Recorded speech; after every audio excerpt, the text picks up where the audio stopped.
শুনুন, আগে বলুন। দেখুন আমরা সিআইডি থেকে আসছি। সিআইডি? আমি আপনার কি হেল্প করতে পারি? এক মিনিট, একবার এই ফটোটা দেখুন। এরা কি কোনোদিন আপনার কাছ থেকে ক্যামেরা আর মাইক ভাড়া করে নিয়ে গেছিল এই 48 ঘন্টার ভেতরে? এক মিনিট দাঁড়ান, আমি চেক করে আপনাদের বলছি। আমি এক্ষুনি আসছি।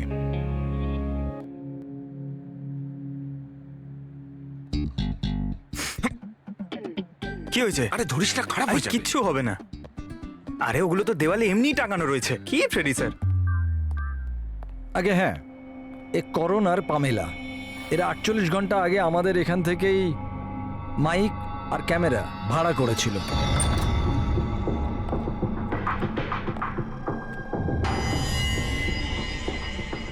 আপনারা কি জানেন মল্লিকার জীবনের ব্যাপারে? সত্যি কথা বলুন। স্যার, আমি আর আমার স্ত্রী থিয়েটার অ্যাক্টার্স। শায়লা আসলে আমাদের ফিনান্সিয়ালি অনেক উপকার করেছে। তো হি ইজ রাইট স্যার। আসলে আমাদের বলা হয়েছিল যে মল্লিকাকে অদ্ভুত অদ্ভুত প্রশ্ন করতে। আমরা তো শুধু ওটাই করেছি। বিশ্বাস করুন, আমরা এটা ছাড়া আর কিচ্ছু জানি না। প্লিজ আমাদের ওপর বিশ্বাস করুন। হেই, শায়লা এরকম কেন করবে? এমন কিছু তো আছে মল্লিকার গত জীবনের ব্যাপারে যে ওই মেয়েটা জানে আর আমাদের কাছে লুকোচ্ছে।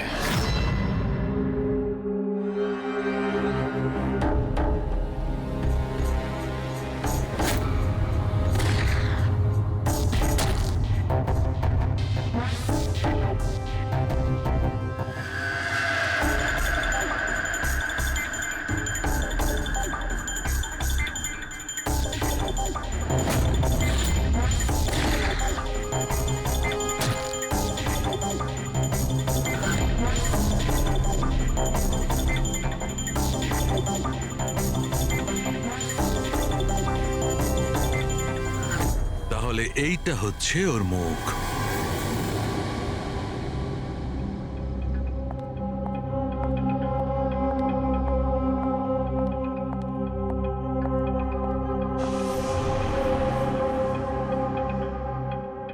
আপনারা এখানে?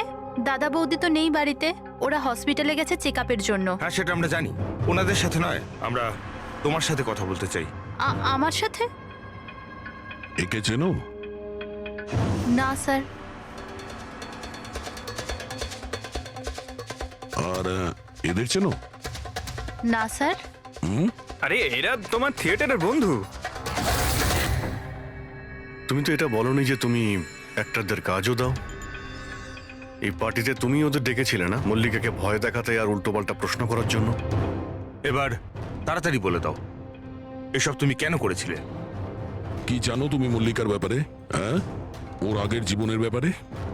আর সেই লোকটার ব্যাপারেও যার মৃত্যু তোমাদের বাড়িতে হয়েছে? আমি কিচ্ছু জানি না। মানে বলতে চাইছি, আমি মল্লিকার ব্যাপারে কিচ্ছু জানি না।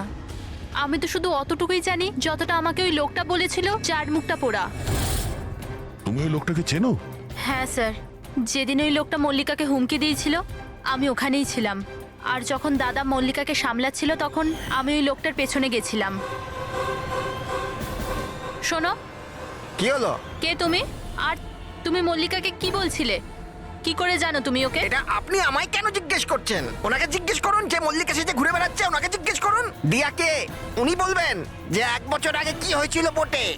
হ্যাঁ, এই দেখুন, এই সব কিছু ওর পরিণাম। হ্যাঁ, আমাকে জিজ্ঞেস করছে কে মল্লিকা। আমার মল্লিকাকে নিয়ে কোনো চিন্তা নেই, কিন্তু আমি শুধু আমার দাদাকে নিয়ে চিন্তিত।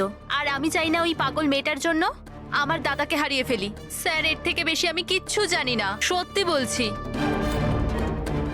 স্যার, তার মানে এটা তো ডেড এন্ড। ঠিক আছে, আপনি যান। এখন তো একটাই রাস্তা আছে, প্রথমে এটা জানতো।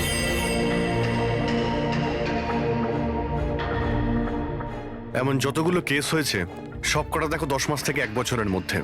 এই সময় বেদান্তর সঙ্গে মল্লিকার দেখা হয়েছিল হসপিটালে। ওকে? Yes sir. একবার যদি বোটে ব্লাস্টের ব্যাপারটা পরিষ্কার হয়ে যায় তাহলেই তদন্ত এগোনো যাবে। স্যার, হ্যাঁ, পেয়ে গেছি। এই দেখুন, 2016 নভেম্বরে একটা বোট ব্লাস্ট হয়েছিল কেরালায়। স্যার ওই বোটে 4 জন ছিল, হাজব্যান্ড ওয়াইফ, ওনাদের মেয়ে দিয়া, আর ওই বোটের মাঝি। বম ব্লাস্টের জন্য স্যার সবাই মারা গেছিল, শুধু ওই মাঝি ছাড়া। স্যার, এ তো মল্লিকা। মল্লিকা, দিয়া, এর ফ্যামিলি তার কে কে আছে? স্যার মাথুর ফ্যামিলিতে 4 জন মেম্বার, হাজব্যান্ড ওয়াইফ, ওদের মেয়ে দিয়া, আর ওর ভাই রতন। 1 মিনিট স্যার, এই যে এটা ওর ফটো, রতনের। এটা তো সেই লোকটা যার মৃত্যুটা গুলি লেগে হয়েছে বেদান্তর বাড়িতে। কিন্তু স্যার, গুলিটা মারলো কে? এখন এই সব প্রশ্নের উত্তর কেরালাতে গেলেই জানতে পারা যাবে।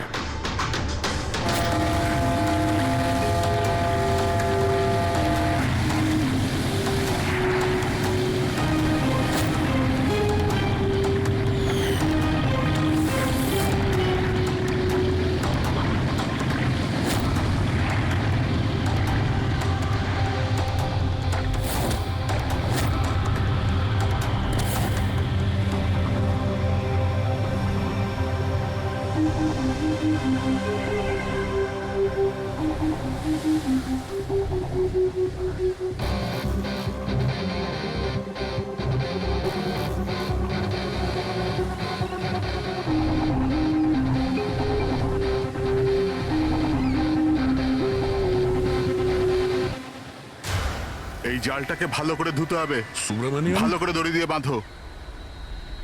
আগে আপনি সুব্রমণিয়াম? হ্যাঁ, সিআইডি, মুম্বাই। 1 বছর আগে ডিসেম্বর 2016-তে আপনার বোটে ব্লাস্ট হয়েছিল, সেই ব্যাপারে জানতে এসেছি। তাতে একজন পুরুষ আর একজন মহিলা মারা গেছিল, আর ওর মেয়েটা হারিয়ে যায়। আপনার বোটের মাঝিও তো ছিল ওতে। মাঝি? হ্যাঁ, আপনার বোটের মাঝি তো ওই বোটেই ছিল। হ্যাঁ স্যার, মাঝিও ছিল। প্রচুর লোকসান হয়ে গিয়েছিল আমার। 3 জন লোকের ফ্যামিলি এসেছিল, ভাড়া নিয়েছিল আমার নৌকোটাকে। ওদের ওই আইল্যান্ডে যাওয়ার কথা ছিল, নিজের বাংলোতে। স্যার, হঠাৎ ব্লাস্ট হয়ে গেল, সব শেষ। আমার নৌকোটাও, আমার মাঝিটাও, ও বেচারাও খুব কষ্ট পেয়েছিল। অর্ধেক মুখ জ্বলে গিয়েছিল ওর। আচ্ছা, এই কান্তকে এখন কোথায় পাওয়া যাবে? এখন বলতে পারবো না স্যার, আমি জানি না ও কোথায় থাকে এখন।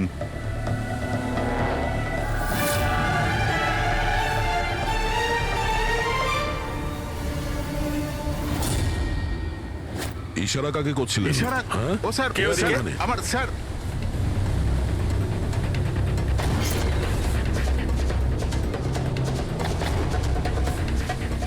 এই, এই, এই, দাঁড়া।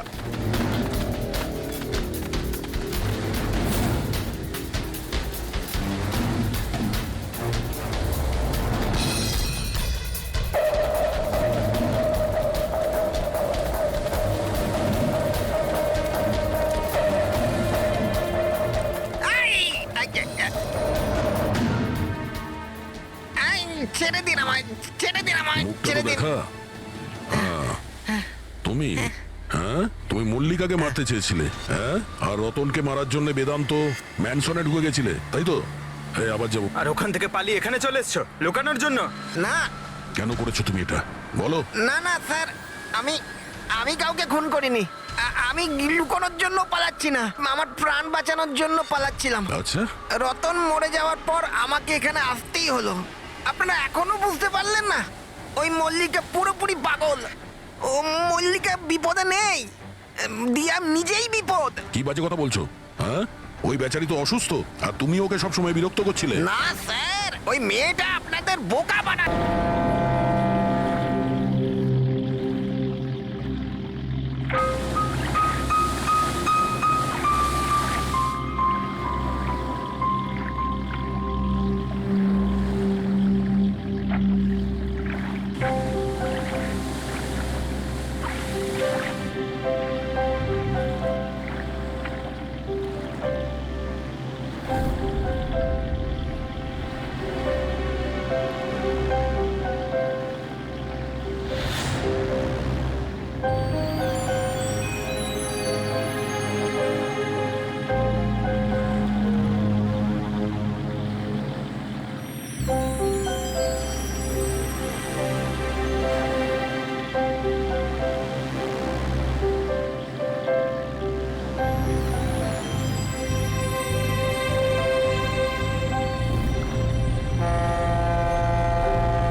তাড়াতাড়ি এসো, তাড়াতাড়ি এসো, নাহলে কেবিনে আবার বন্ধ করতে হবে আগের মতো।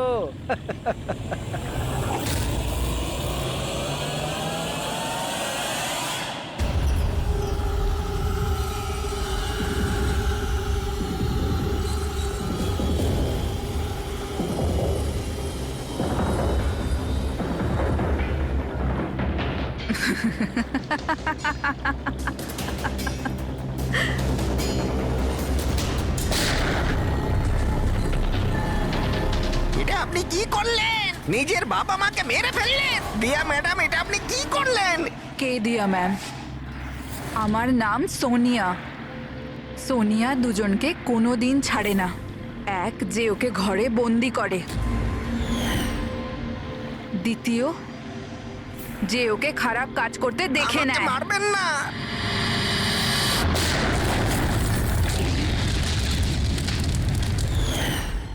আমি তো বেঁচে গেলাম, কিন্তু বোটটা জ্বলে যাওয়ায় আমার মুখটাই জ্বলে গেল। তারপর আমি রতনের সাথে দেখা করতে যাই, যে এই বোটের বুকিং করেছিল। ও বলল কাউকে এটা বলতে না, যে একটা বড় দুর্ঘটনায় ওদের পুরো ফ্যামিলিটাই শেষ হয়ে গেছে। খুব বড় লোক ওরা, অনেক বদনাম হবে ওদের, এই জন্য বলিনি আমি। কিন্তু এটা কার জন্য হলো? ওই মাথুর বাবুর মেয়ে দিয়া, ওর পাগলামির জন্য। পাগলামো? হ্যাঁ, দিয়া, যাকে আপনারা মল্লিকা ভাবেন না, ওর দ্বিতীয় রূপ সোনিয়া। ওর ভেতরে একটা ভয়ঙ্কর পাগল খুনি বাস করছে। স্যার তার মানে স্প্লিট পার্সোনালিটি? যদি এ সত্যি কথাই বলে, তাহলে তো আমাদের আগে এটা জানতে হবে যে দিয়ার ভেতরে সোনিয়া ও রতনের খুন করেছে কিনা। আর যদি করে থাকে, তাহলে দিয়ার ভেতরে সোনিয়াকে যে কোনোভাবেই জাগাতে হবে।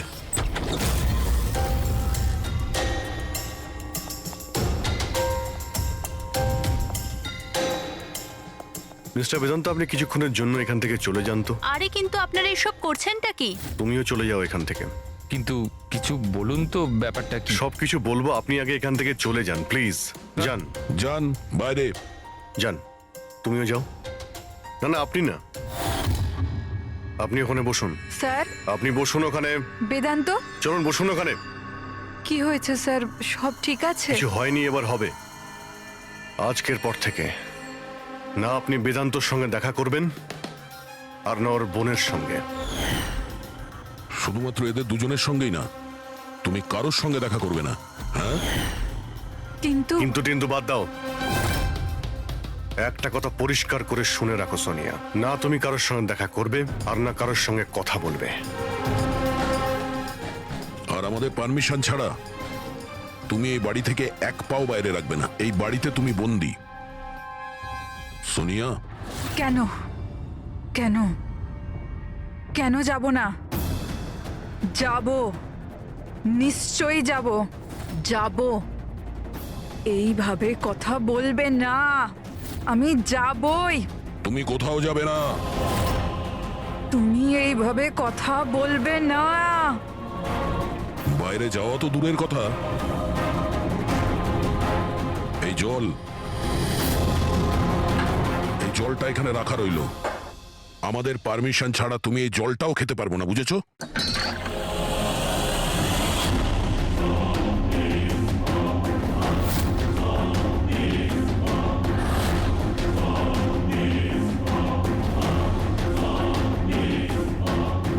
তুই আটকাবি আমাকে,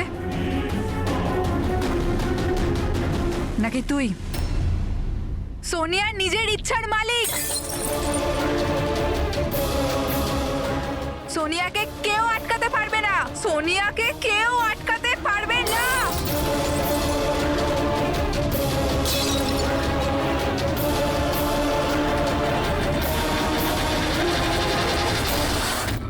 কাউকে ছাড়বো না, কাউকে ছাড়বো না আমি। ছাড়ো, ছাড়ো, ছাড়ো। এদিকে চুপ করে বসো। না, না, কিচ্ছু করতে পারবে না তোমরা, কিচ্ছু করতে পারবে না। সোনিয়া থাকতে দিয়ার কেউ কিচ্ছু করতে পারবে না, কিচ্ছু করতে পারবে না।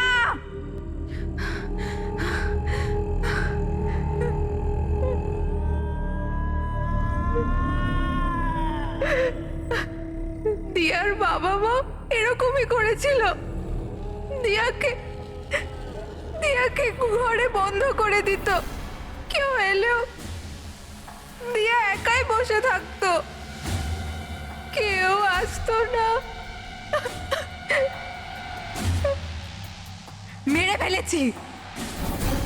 মেরে ফেলেছি আমি দিয়ার বাবা মাকে। তোমাদেরও মেরে দেব, তোমাদের সবাইকে মেরে দেব। কে তুমি? তোমার আসল পরিচয় কি?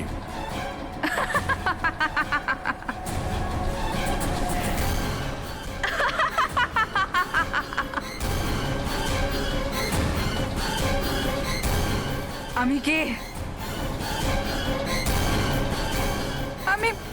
আমি দিয়া। আমাকে বাঁচাও, আমি দিয়া। প্লিজ আমাকে বাঁচাও, প্লিজ। রতনকে তুমিই মেরেছো না? হ্যাঁ, যাতে ও বেদান্ত আর শায়লাকে তোমার আসল পরিচয় না দেয়, তাই তো? এটা কি বলছেন স্যার? রতন এখানে এসেছিল? রতনের ডেথ কি এই বাড়িতেই হয়েছিল? আমার বাড়িতে রতনের ডেথ হয়েছে? ভালো হয়েছে। খুব বিরক্ত করতো আমাকেও। যদি আমি ওকে গুলি মারতে পারতাম কত মজা হতো।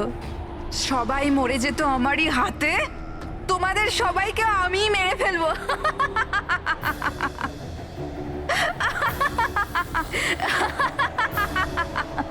খোলো আমাকে, আমি বলে দিচ্ছি, আমাকে খুলে দাও, না হলে তোমাদের সবাইকে মেরে ফেলবো।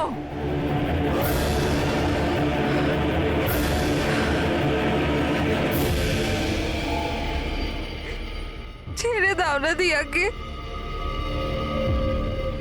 প্লিজ প্লিজ আমায় ছেড়ে দাও। আমি কিচ্ছু জানি না।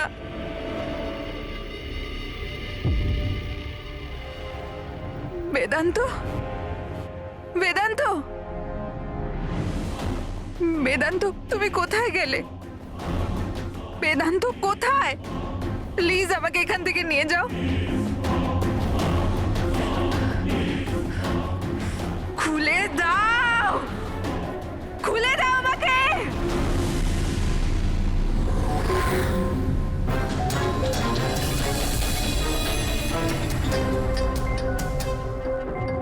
এই হচ্ছে সেই বন্দুক যেটা থেকে গুলি করা হয়েছে। এবার অভিজিৎ, তুমি এক কাজ করো, এই বন্দুকটা নাও, আর ওই সেকেন্ড ফ্লোরে যে উইন্ডোটা আছে ওখানে গিয়ে একে গুলি করো। ওখান থেকে? Come on go. আরে স্যার, এটা 9mm বন্দুক। যদি আমি জানালা থেকে দাঁড়িয়েও এই ডামিকে গুলি করি, তাহলে গুলিটা ডামি পর্যন্ত পৌঁছানোর আগেই নিচে পড়ে যাবে। রেঞ্জ খুবই কম হয়, এর গুলি লাগবেই না। আচ্ছা, ওর গুলিটা লাগবেই না। ওকে, এর গুলিটা যদি ওখান থেকে না লাগে তাহলে দয়া তুমি এক কাজ করো, তুমি এখান থেকে 7-8 ফুট দূর থেকে একে গুলি করো। Come on.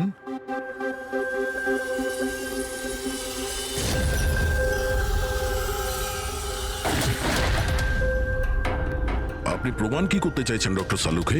দয়া এটাই যে মল্লিকা বিপজ্জনক হতে পারে, খুনিও হতে পারে, কিন্তু ও নিজের ভাই রতনকে মারেনি। কি বেসিসে তুমি এটা বললে?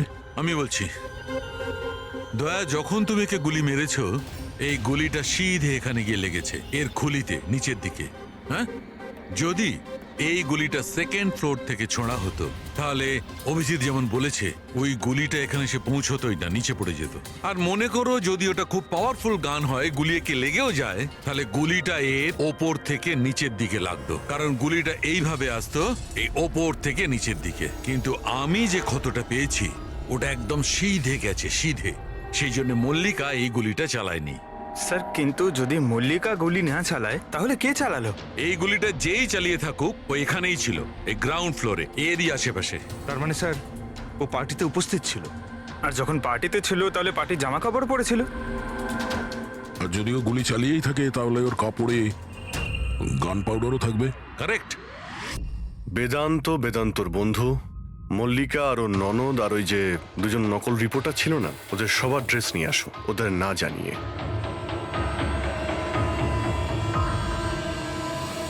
আমাদের কাছে এটা একটা অদ্ভুত কেস ছিল। শুরুতে আমরা বুঝতেই পারছিলাম না যে খুনি আসলে কে, কিন্তু কথায় আছে না, সত্য কোনোদিনও গোপন থাকে না। ও মল্লিকাকে হুমকি দিয়েছিল, ভয় দেখিয়েছিল, এটা সত্যি। আর 1 বছর আগে মল্লিকা ওর বাবা মাকে খুন করেছিল, এটাও সত্যি। কিন্তু মল্লিকার ভাইয়ের খুন না মল্লিকা করেছে আর না নৌকো চালক করেছে। রতনের খুন সেই করেছে যে রতনের খুব কাছে দাঁড়িয়েছিল, একদম কাছে।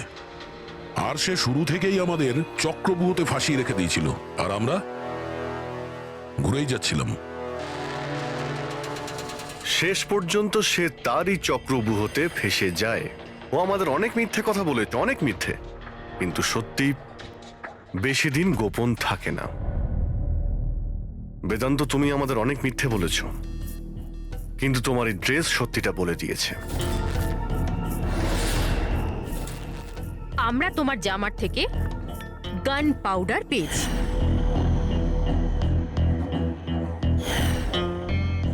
আমি রতনকে গুলি মেরেছিলাম। রিসেপশনের একদিন আগে ওর একটা ফোন এসেছিল, আর ও রিসেপশনের দিনও এখানে এসেছিল। আমি ওর সাথে একা দেখা করতে গেলাম, কি সব উল্টোপাল্টা কথা বলছিল। বলছিল যে মল্লিকার মাথার ঠিক নেই, ওর নাকি ডিসঅ্যাসোসিয়েটিভ ডিসঅর্ডার আছে, স্প্লিট পার্সোনালিটি, জানি না আরও কি সব বলছিল। বলছিল মল্লিকাই নাকি ওর মা বাবাকে মেরেছে, আর ও আমাকেও নাকি মেরে দেবে। খুব রাগ হয়েছিল ওর ওপরে। যখন আমি ওর কথা না শুনে ওকে এখান থেকে বেরিয়ে যেতে বললাম, তো আমাকে ধমকি দিল যে ও নাকি পুলিশে গিয়ে সব কিছু বলে দেবে। ও তো ভয় পাচ্ছিল যাতে মল্লিকা না ওর খুন করে দেয়। তারপরে খুব অদ্ভুত অদ্ভুত কথা বলছিল যে মল্লিকা পাগল হয়ে গেছে, জোরে জোরে চিল্লাতে শুরু করে দিল। বলছিল যে মল্লিকাকে ঘরের ভেতর আটকে রাখো, না হলে সবাইকে মেরে দেবে। আমি ওর কথা শুনলাম না, আর ওকে বললাম যে ও যেন ওখানেই দাঁড়ায়।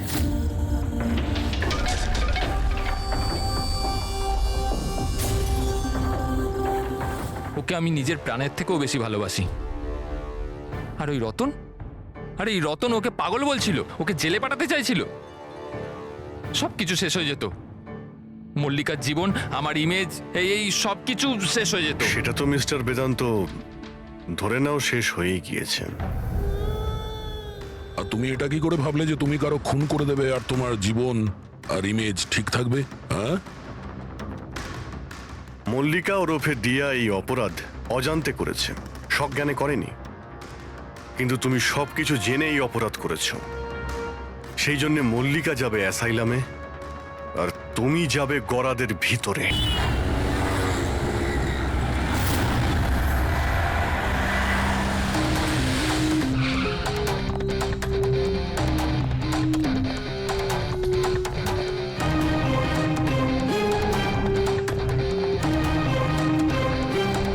মল্লিকা কেমন আছে? ও ঠিক আছে তো? দেখুন প্লিজ, ওর খেয়াল রাখুন। আমি এক্ষুনি হসপিটাল পৌঁছচ্ছি। হ্যাঁ, এক্ষুনি, কিছুক্ষণের মধ্যেই আসছি। ওকে, থ্যাংক ইউ। আচ্ছা, আপনি কি ফোন করেছিলেন? হ্যাঁ, আমি ফোন করেছিলাম। এই ভদ্রলোক এখানে, জানি না কেউ এই বেচারাকে। আপনি এনাকে চেনেন? না স্যার, আমি তো ওকে চিনি না। কিন্তু দেখুন স্যার, আপনি বলেছিলেন যতক্ষণ না আপনি আসেন আমি এখানেই থাকি, তো আমি ছিলাম। এবার আমার হসপিটালে যেতে দিন, আমার ওয়াইফ হসপিটালে ভর্তি। গুলি সোজা মাথায় লেগেছে, মনে হচ্ছে এখনো ভেতরেই আছে। এর স্কাল্প আর নাক খুব বাজেভাবে ভেঙে গেছে। চোয়ালটা ভাঙেনি, কিন্তু একে শনাক্ত করা খুব মুশকিল। মুখ একদম নষ্ট হয়ে গেছে, ফেসটা রিকনস্ট্রাকশন করতে হবে। স্যার প্লিজ আমাকে হসপিটাল যেতে দিন। দেখুন, সরি, আমরা আপনার অবস্থা বুঝতে পারছি, কিন্তু এখানে কি হয়েছিল সেটা না জেনে আপনাকে যেতে দিতে পারছি না। Please sir. দেখুন, আমি জানি যে আপনি এই লোকটাকে চেনেন না, কিন্তু এর মৃত্যু আপনার কম্পাউন্ডে, আপনার বাড়িতেই হয়েছে। এটা কোনো কোইন্সিডেন্স তো হতে পারে না, কিছু তো ব্যাপার আছে। দেখো তো আশেপাশে কোনো বন্দুক পাও কিনা। স্যার,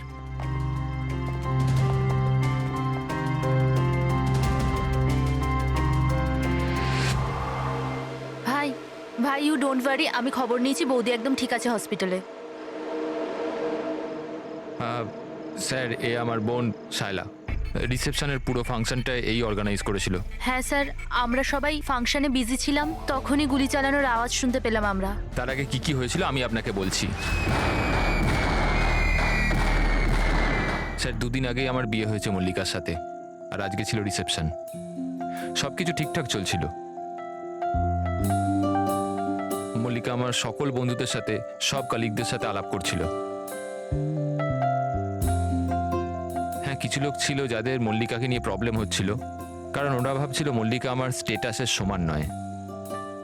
বেদান্ত এই মেয়েটাকে বিয়ে করেছে, আর কোনো মেয়ে পেল না? কমসে কম কোনো নিজের স্ট্যাটাসের মেয়েকে নিয়ে আসতো। জানি না কোন বস্তি থেকে নিয়ে এসেছে একে। আই এম শিওর যে এই একে ভাসিয়েছে। কিন্তু আমার এইসব কথায় না তো কোনো সমস্যা হয়েছে, না তো হবে। হঠাৎ আমি দুজনকে পার্টিতে আসতে দেখলাম, একটা লোক এবং একজন মহিলা, হাতে ক্যামেরা, গলায় আইডি কার্ড। আমি ভাবলাম হবে হয়তো কোনো রিপোর্টার। তারপর মল্লিকার সাথে কথা বলা শুরু করলো। কে জানে কি জিজ্ঞেস করছিল ওকে, কিন্তু মল্লিকা ওদের কথা শুনে যেন বিচলিত হচ্ছিল। ও ভেতরে চলে গেল। আমি ভাবলাম আমি গিয়ে ওকে আটকাই। আমি রিপোর্টারগুলোর পিছু নিতেই যাচ্ছিলাম কি কেউ একজন আমায় ডাকলো। ওর কয়েক মিনিট বাদেই গুলি চলার আওয়াজটা এলো, আর আমরা সবাই ছুটে বাইরে বেরিয়ে এলাম। আপনারা পেছনে থাকুন, সরে দাঁড়ান। সরুন সরুন। আর তারপরেই আমি আপনাকে ফোন করলাম, আর মল্লিকাকে হসপিটাল নিয়ে যাওয়া হলো। আচ্ছা, ওই যে দুটো রিপোর্টার এসেছিল পার্টিতে, ওরা কি কথা বলছিল কিছু শুনেছো তোমরা? আগে না স্যার। আগে হ্যাঁ, আমি শুনেছিলাম কথা বলতে। আমি তো এখানেই দাঁড়িয়েছিলাম, আমার বন্ধুর সাথে কথা বলছিলাম। রিপোর্টারের নাম পামেলা আর করণ, আর ওরা বম্বে ক্রনিকল টাইমসের ছিল। গুড, এ তো খুব ভালো কথা। আর কিছু শুনেছিলেন? আপনার সঙ্গে কোনো কথা বলেছিল ওরা? না না, ওরা মালিকাকে জানি না কেমন অদ্ভুত অদ্ভুত প্রশ্ন করছিল। তুমি কখনো বোট ব্লাস্টের ব্যাপারে শুনেছো? তুমি নিশ্চয়ই বোটে বন্দুক সহ একজন মানুষকে দেখেছো। নো প্রবলেম, আমি নিজেই খুঁজে নেব।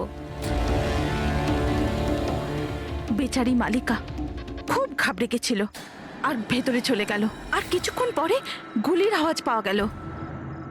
এরকম পাগল রিপোর্টার আমরা অনেক দেখেছি, আর আপনারাও খুব ভালোভাবে জানেন যে কোনো কারণ ছাড়া কোনো রিপোর্টার এরকম ফালতু প্রশ্ন করবে না। তো তোমার কি মনে হচ্ছে ওরা দুজন কোনো রিপোর্টার ছিল না? হতে পারে।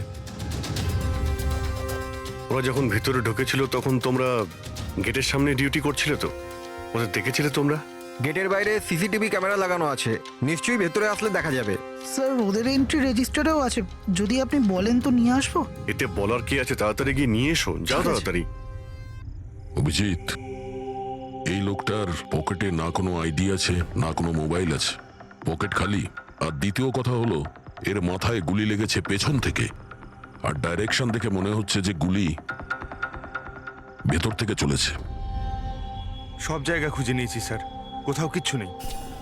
আর স্যার বন্দুকটাও সে বাড়িতে রেখে যায়নি। যদি বাড়িতে রেখে যেত হয়তো সবাই ভয় পেয়ে যেত। কিন্তু এরকম তো কোনো ব্যাপার নয় স্যার, আমাদের বাড়িতে তো অনেক রকম বন্দুক আছে। কি বলছেন, বাড়িতে? হ্যাঁ, কারণ দাদা তো গানসের ডিলার না। আপনি যেটা বলেননি যে আপনি বন্দুকের ডিলার? হ্যাঁ। কোথায় রাখেন আপনার এই গান? চলুন দেখান। আর হ্যাঁ, পার্টিতে আপনি যে যে গেস্টকে ইনভাইট করেছিলেন তাদের লিস্টটা আমরা চাই। হ্যাঁ, এক্সকিউজ মি। হ্যালো, কি? হ্যাঁ হ্যাঁ, আমি আমি আমি এক্ষুনি আসছি। ঠিক আছে, আমি আসছি। আমরাও যাব আপনার সাথে, আপনার ওয়াইফের সঙ্গে দেখা করতে। হতে পারে এই খুনের সঙ্গে তার অজ্ঞান হয়ে যাওয়ার কোনো না কোনো রিলেশন আছে। মল্লিকার আগের জীবনটা পুরো সাদা, একদম ফাঁকা। ইনফ্যাক্ট যে হসপিটালে আমি ট্রাস্টি, মল্লিকা ওখানকার একটা পেশেন্ট ছিল। ওর অ্যাক্সিডেন্ট হয়েছিল, আর শকের জন্য ওর সমস্ত স্মৃতিশক্তি চলে গেছিল। ও কে, কোথা থেকে এসছে, ওর সাথে কি হয়েছে, ওর কিচ্ছু মনে ছিল না। ওর তো নিজের নামটাও মনে ছিল না। মল্লিকা নামটা আমরা দিয়েছিলাম। আমি যখন ওর সাথে দেখা করলাম তো খুব বিচলিত ছিল, খুব ভয়ের মধ্যে ছিল। কিন্তু ধীরে ধীরে আমি ওকে আশ্বাস দিলাম যে সব কিছু ঠিক হয়ে যাবে। আর এইভাবে মেলামেশা করতে করতে আমার ওকে ভালো লাগতে শুরু করলো। ওর আগের জীবনটা নিয়ে আমার কোনো মাথা ব্যথা ছিল না স্যার, এই জন্য আমি ওকে বিয়ের প্রস্তাব দিলাম। কিন্তু স্যার, যবে থেকে মল্লিকা আমার জীবনে এসছে, ওর জীবনটা বিপদের মধ্যে পড়ে গেছে। তার মানে কি কি বলতে চাইছেন আপনি? স্যার, আগের সপ্তাহে আমরা সিটি স্কোয়ার মলে গেছিলাম। বিয়ের প্রস্তুতি একদম জোর কদমে চলছিল।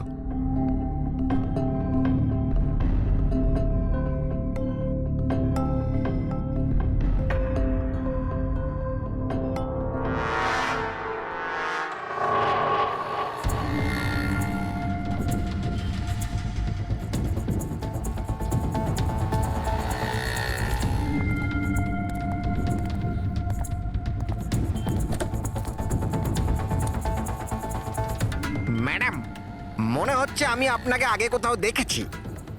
আমায়? চিনতে পারলেন না আমাকে?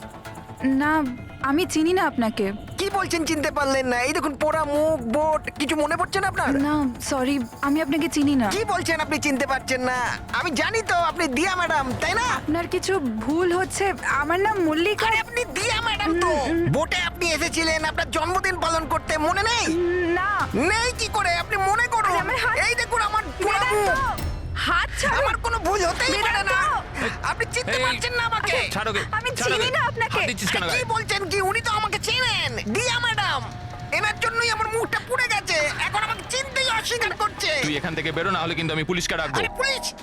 আরে পুলিশ! এই, দাঁড়া, দাঁড়া। পুলিশকে ডাকবে ও। কিছু হয়নি। It's all right, it's all right. চলো চলো, তুমি গাড়িতে বসো। সেই লোকটা আর কোনোদিন সামনে এসেছিল? না স্যার, কিন্তু ওর দুদিন পরে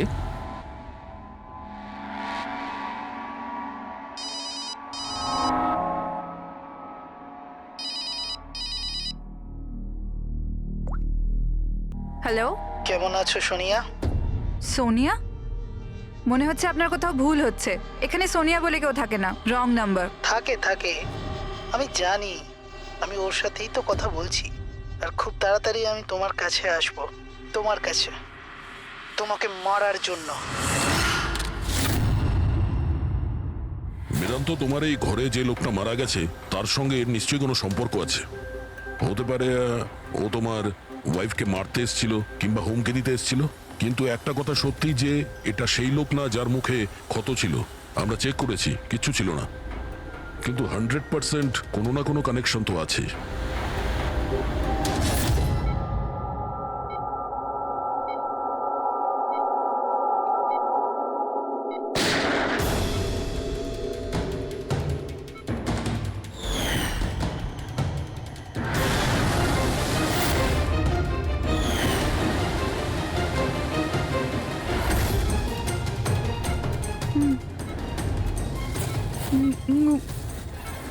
গুলি, গুলি, না না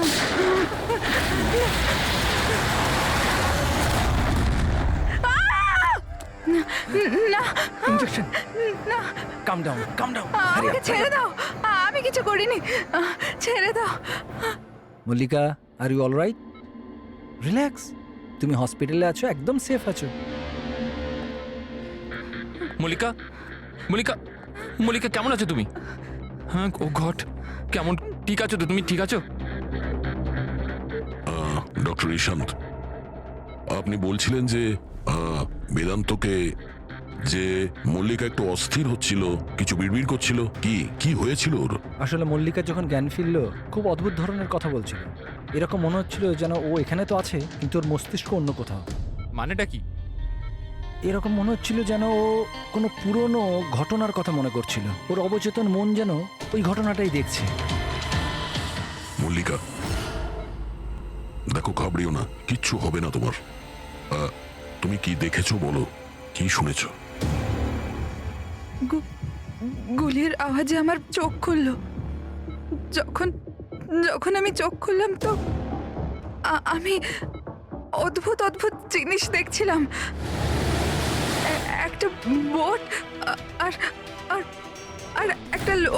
আর একটা লোক, ওই লোকটার হাতে একটা বন্দুক ছিল। আর বন্দুকটা আমার দিকে তাক করে, আর আর ওই ব্লাস্ট হয়ে গেল। ওই ব্লাস্ট।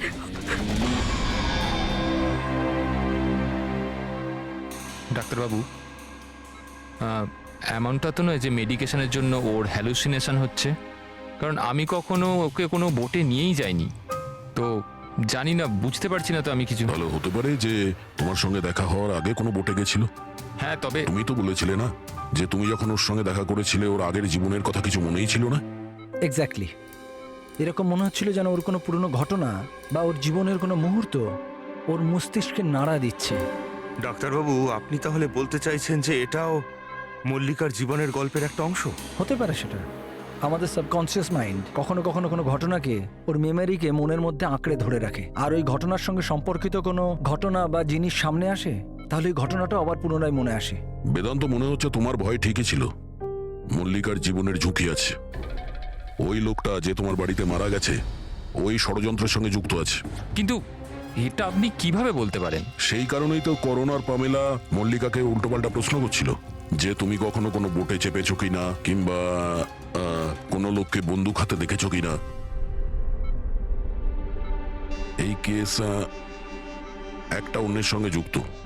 প্রথমে তো এটা জানতে হবে বেদান্তর ঘরে ওই গুলিটা চালিয়েছে কে।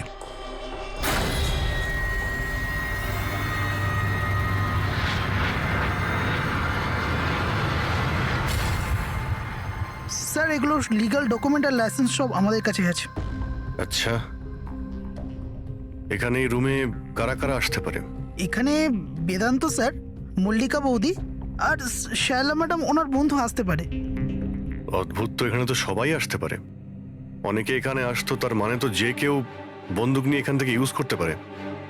স্যার, হ্যাঁ স্যার, এরা দুজন রিপোর্টার সেজে এসেছিল, সিসিটিভি ফুটেজে ধরা পড়েছে। মিডিয়া অফিসগুলো থেকে খোঁজ নিয়ে জানতে পারলাম যে এরা কোনো অফিসেই কাজ করে না।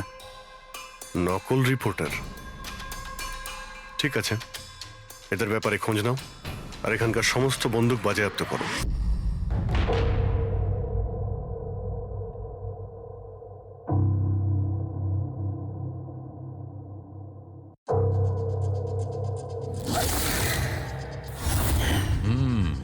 থ্যাংক গড এর চোয়ালের হাড়গুলো আর চিক বোনটা ঠিক আছে, নাহলে মুখটা তৈরি করা খুব মুশকিল হয়ে যেত।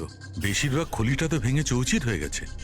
যাই হোক, এই হাড়গুলো দিয়ে তো মুখটা বানানো যেতে পারে।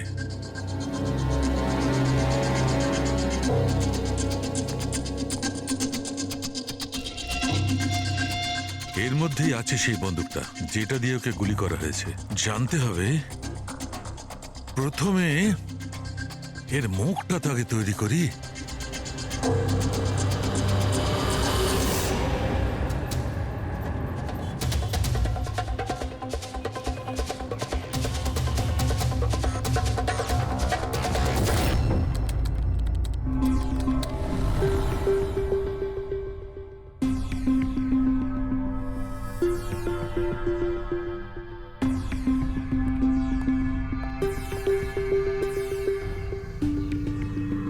মল্লিকার কাছে যে সোনিয়ার নাম করে হুমকি দেওয়া ফোন আসছিল, সেটা পিসিও থেকে আসছিল, সেখান থেকে খুঁজে বের করা খুব মুশকিল। আর এই লোকটা মানে অর্ধেক পুড়ে যাওয়া লোকটা যে ওকে ভয় দেখাচ্ছিল, এর কোনো ক্রিমিনাল রেকর্ডও নেই।